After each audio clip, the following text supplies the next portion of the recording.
Daqui a pouco a gente vai conversar aqui em conjuntura com Carlos Jorge Cavalcante, ele que é superintendente da CBTU em Alagoas. Agora a gente conversa com o vereador Alain Balbino, que é do Podemos, aqui de Maceió. Alain, muito obrigado pela sua presença. Me permite chamá-lo de Alain, pela nossa amizade. Eu que agradeço. Muito obrigado, Flávio.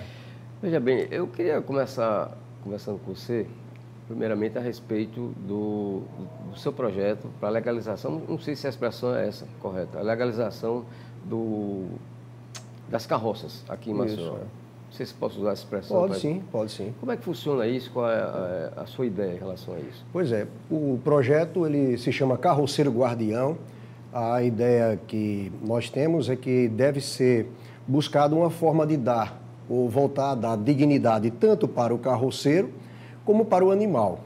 Temos uma lei antiga de 1998 que trata dos maltratos dos animais, né, que infelizmente a gente percebe que essa lei até hoje tem dificuldade de ser aplicada, mas não vejo por aí a questão das penalidades ser colocada como prioridade.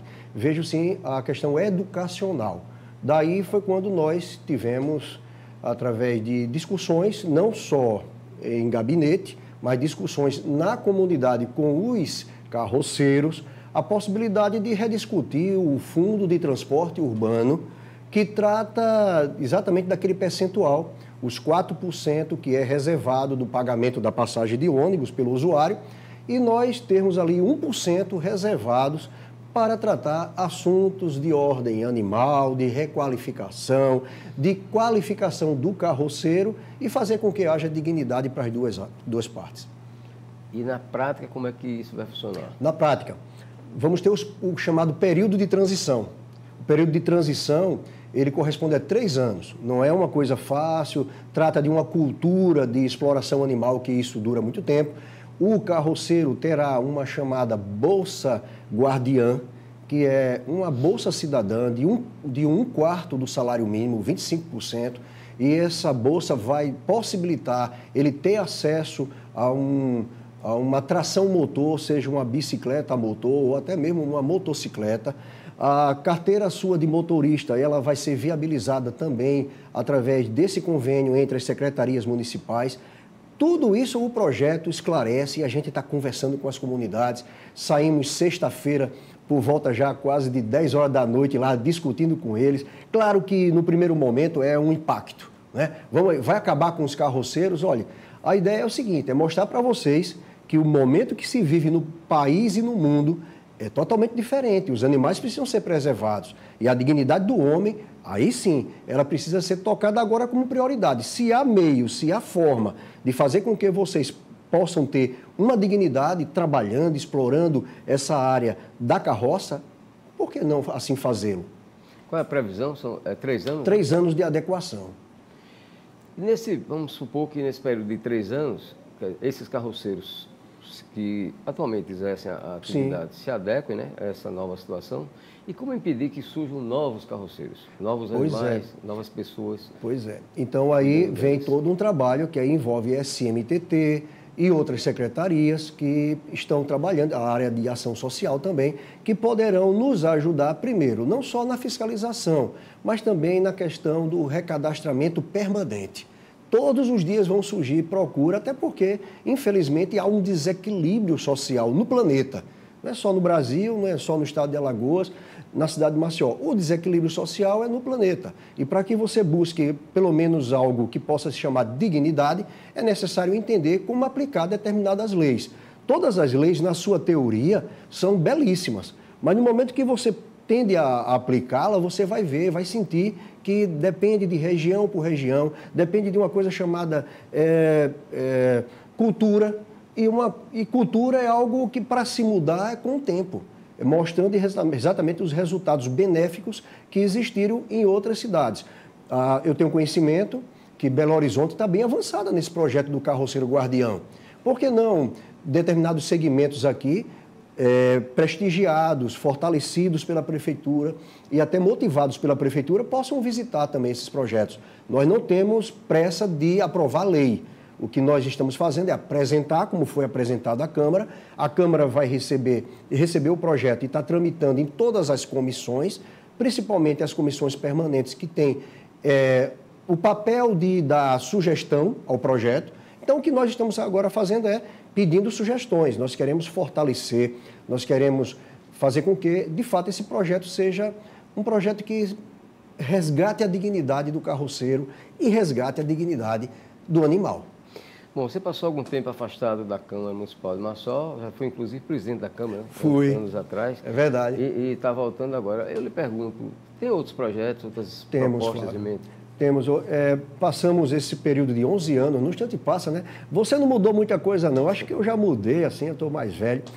Mas, Flávio, além desse privilégio de estar aqui com você e comentar a respeito desse meu retorno à vida pública, nós também tivemos uma noção, diante dos cargos que nós ocupamos no Executivo, de que tem determinadas despesas que elas podem ser repensadas.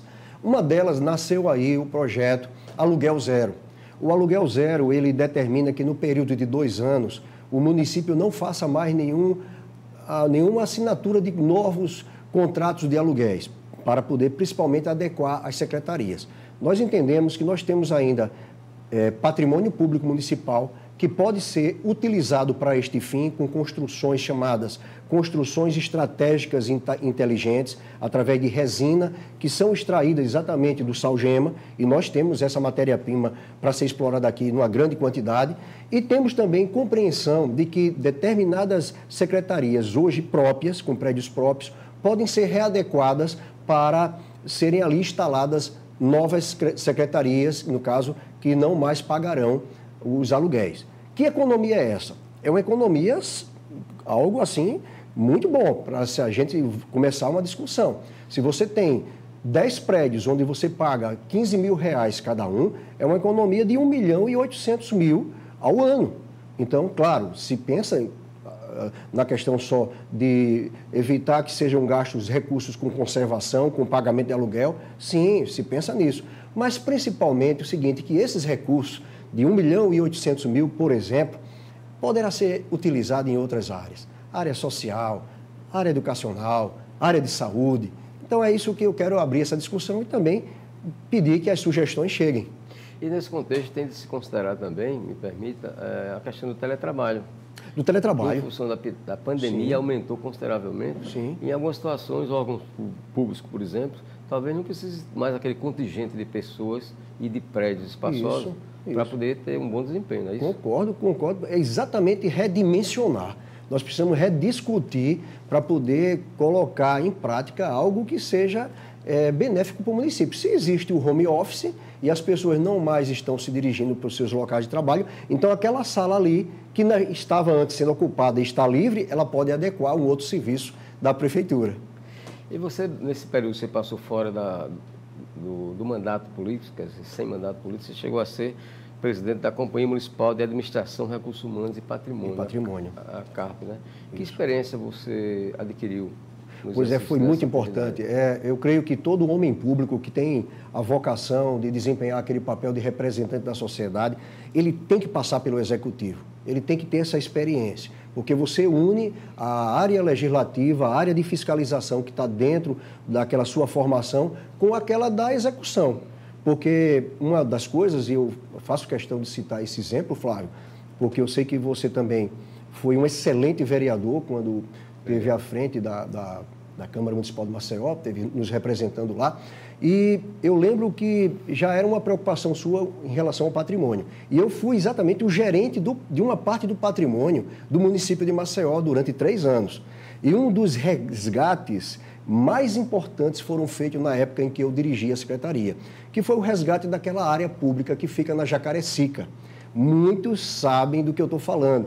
Era uma área que estava há 13 anos sendo explorada por uma área privada, por uma pessoa que não era pública no quesito governamental, era não governamental, e durante 13 anos eles não pagaram aluguel. Apesar de que fala-se que o primeiro ano ele procurou pagar o aluguel, e por que os outros 12 anos não pagou o aluguel? Judicializou E aí, com a liminar, ele passou quase 12 anos sem pagar aluguel e o município perdeu com isso. Aquela área foi resgatada, entramos com uma ação de despejo. A ação de despejo foi concedida pelo Tribunal de Justiça do Estado de Alagoas e hoje aquela área está resgatada com posto de gasolina e com 41 mil metros quadrados de área ali disponível para a gente explorar.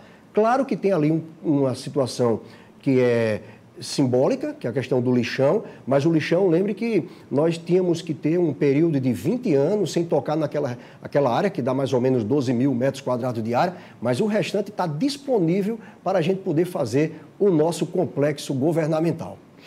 Ok. Nosso muito obrigado ao vereador do Podemos de Maceió, Alan Balbino, pela sua presença nesta edição de Conjuntura. Vamos agora ao intervalo, a gente volta conversando com o superintendente da CBTU em Alagoas, Carlos Jorge Cavalcante.